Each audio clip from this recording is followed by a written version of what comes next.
la parole est à Monsieur Florent Boudier, rapporteur pour avis de la Commission du développement durable et de l'aménagement du territoire.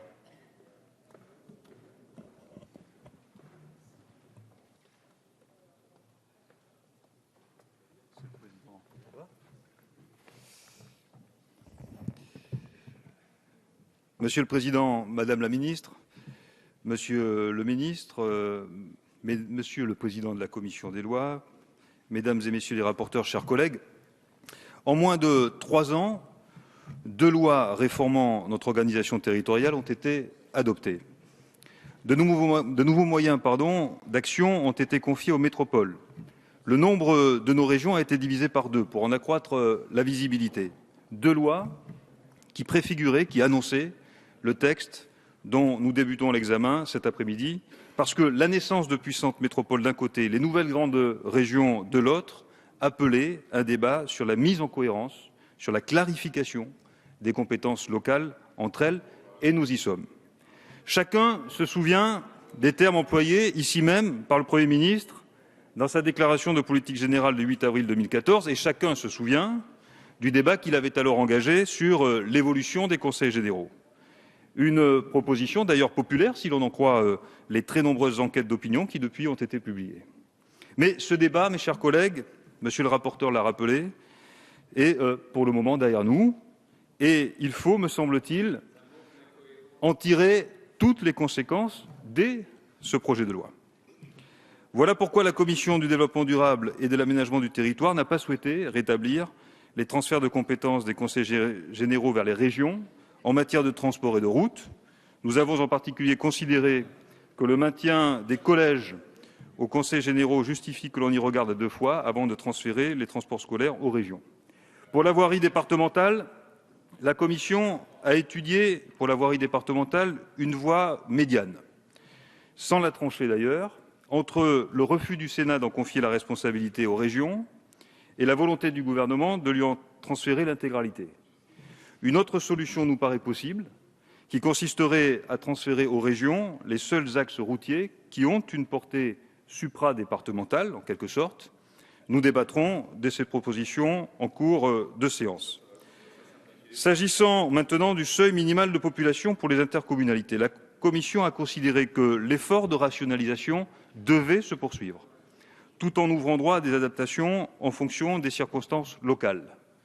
La Commission a donc opté pour 3 niveaux d'assouplissement. Assouplissement à la baisse lorsque la géographie, la démographie des territoires concernés le justifient, et nous partageons sur ce point les améliorations apportées au texte par le rapporteur au fond. À une différence près, mais elle est essentielle, la référence à la densité moyenne de population dans chaque département, telle qu'elle est inscrite dans le nouvel article 14, nous paraît devoir être calculée dans les départements concernés en retirant la population des métropoles, sauf à créer des distorsions considérables. Là aussi, des amendements seront proposés en ce sens. Assouplissement encore, mais cette fois-ci à la hausse, pour inciter les intercommunalités qui le souhaiteraient à agréger des territoires de projet à une échelle bien supérieure donc à 20 000 habitants. Nous proposons d'y parvenir en prenant appui sur les pôles d'équilibre territorial créés par la loi MAPTAM. En quelque sorte, là où la volonté des territoires existe, nous pensons qu'il faut inciter à des regroupements de grande échelle et éviter que le seuil de 20 000 habitants devienne un plafond plutôt qu'un plancher. Enfin, la Commission a estimé, tout comme la Commission des lois, qu'il faut prévoir une période de latence, de repos, dirait le rapporteur, pour éviter que des intercommunalités dont le périmètre vient d'être élargi entrent de nouveau dans une procédure dont elles sortent à peine. Pour ces intercommunalités, nous proposons que les regroupements soient repoussés jusqu'aux prochaines élections municipales. J'en viens maintenant aux compétences régionales, en particulier à l'article 6. La Commission a souhaité que soit réaffirmé le caractère prescriptif des nouveaux schémas régionaux d'aménagement et de développement du territoire, développement durable, avec cependant quelques interrogations sur les liens entre strates et parcs naturels régionaux, entre strates et loi littorale également. J'ajoute une interrogation supplémentaire, Madame la Ministre, concernant le sort des espaces naturels sensibles. Notre Commission a souhaité en transférer la compétence aux régions, en cohérence avec le chef de fila qui leur a été reconnu par la loi MAPTAM au titre de la biodiversité. Nous comprenons mal le refus opposé en particulier par la Commission des lois, mais j'imagine que la pédagogie des débats permettra d'avancer sur ce point. Enfin, je terminerai, mes chers collègues, par un débat qui déborde totalement le champ de la saisine de la Commission du développement durable et de l'aménagement du territoire. Je veux parler de l'élection au suffrage universel direct, sans fléchage des conseillers communautaires.